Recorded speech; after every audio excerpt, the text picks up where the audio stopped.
The Tigris River, flowing into Iraq, now carries just 230 cubic meters of water per second. 30 years ago, that number was 1,200. The difference isn't drought or climate, it's concrete and steel. Hundreds of kilometers upstream in Turkey, where 22 dams across the Tigris and Euphrates are quietly strangling two entire nations downstream. This is the Southeastern Anatolia project, known as GAP in Turkish, a $32 billion infrastructure network comprising 22 dams and 19 hydropower plants that began construction in the 1970s and continues expanding today. The centerpiece is the Ilisu Dam, completed in 2018 at a cost of $1.7 billion. It holds 10.4 billion cubic meters of water behind a 135-meter wall of concrete. For Turkey, it's economic development and energy security. For Iraq and Syria, it's an existential threat. Since 2000, water flow to Iraq has dropped 40%. Syria has lost 35% of its historic flow. That's not statistical noise. That's 28 million people across 3 nations watching their rivers disappear.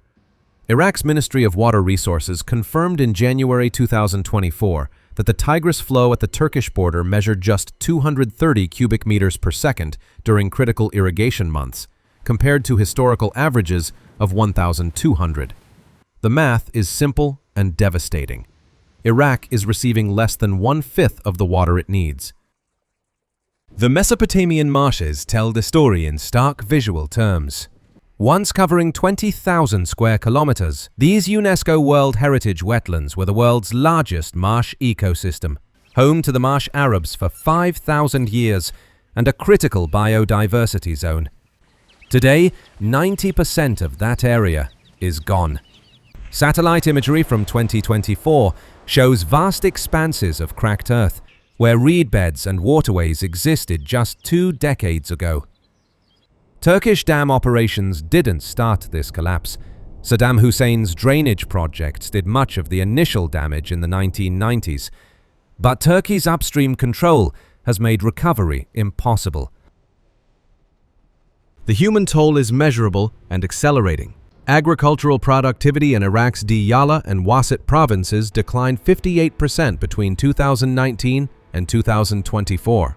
These aren't marginal farmlands. These are historically fertile regions that fed empires. The International Organization for Migration reported in December 2024 that 1.2 million rural Iraqis have been forced into urban displacement, abandoning farms that can no longer sustain crops without reliable irrigation. In villages along the Tigris, wells that functioned for generations now pull up salt-contaminated water, as reduced river flow allows seawater intrusion from the Persian Gulf to creep inland. Syria's crisis mirrors Iraq's, but with even less international attention. The Euphrates flow at Jarabulus, where the river crosses from Turkey into Syria, measured 200 cubic meters per second in 2023.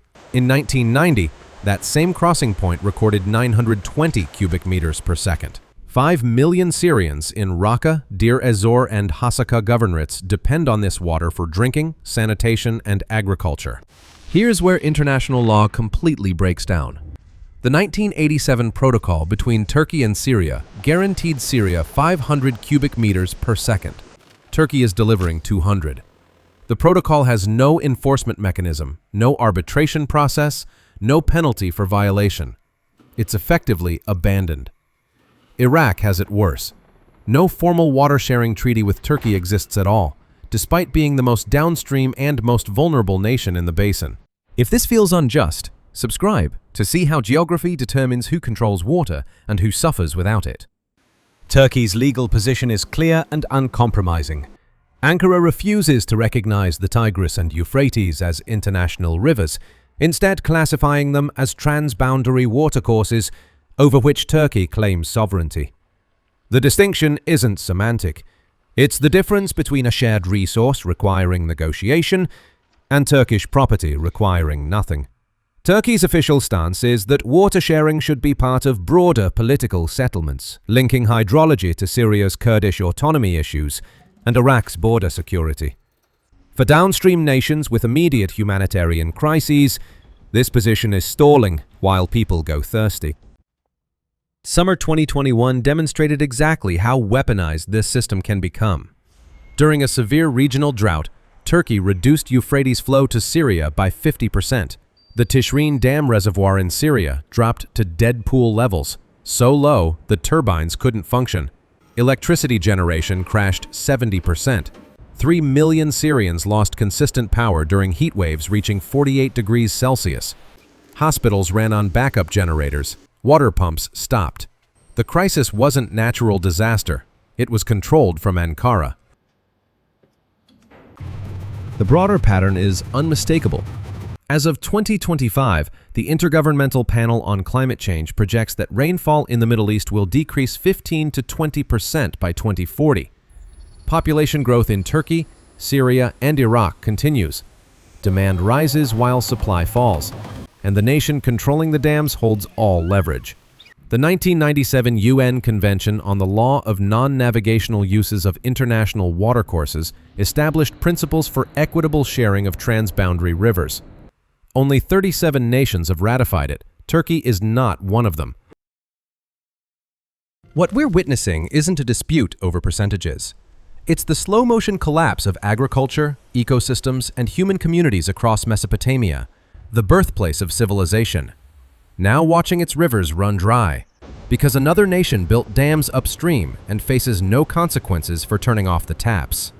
The infrastructure is permanent, the legal vacuum is deliberate, and the 28 million people downstream have no mechanism to reclaim what's being taken from them, every single day. Thanks for watching. Subscribe for more investigations into how borders and geography shape power in ways most people never see.